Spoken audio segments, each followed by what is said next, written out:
ما كانش كالدين نزاها في رايد ربي وسنطاها بالبدالة قيل هواها ولا واحد دامت ليه لو دامت تدوم لطاها حبيب الواحد مولاها الرسول وملاك معاها والآيالين تنبيه منعول فعال ومشيان هذا المخسي عاصي مولانا عمرو تسجد لآدمنا واستكبر ما يسجد ليه نسيتوا الآية وجهلتوا وغواكم ابليس نفختوا كتفتوا المنعول وجلتوا ومعاه غدوة فوت ليه اش تقول للمولى خلقك باتهدر يا شين اعمالك للمليك يجيك يسالك سؤالك جاوب عليه.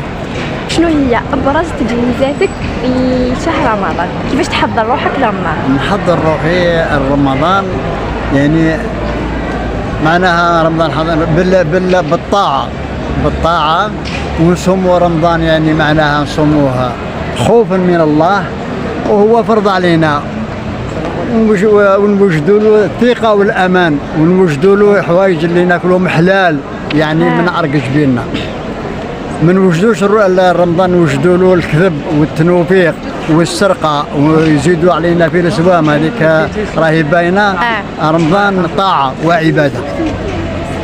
واسكو تشوف البنات رمضان تاع هذا الوقت نفسها كيما بكري في وقتك؟ ممكن الناس اللي كانوا بكري راهم دركا واللي راهم دركا كانوا بكري رمضان فيه المليح وفيه الدوني فيه من يخاف ربي وفيه المنافق وفيه اللي يعني يحوس يصوم ربي طاعة وكاين اللي يحوس يصوموا هف.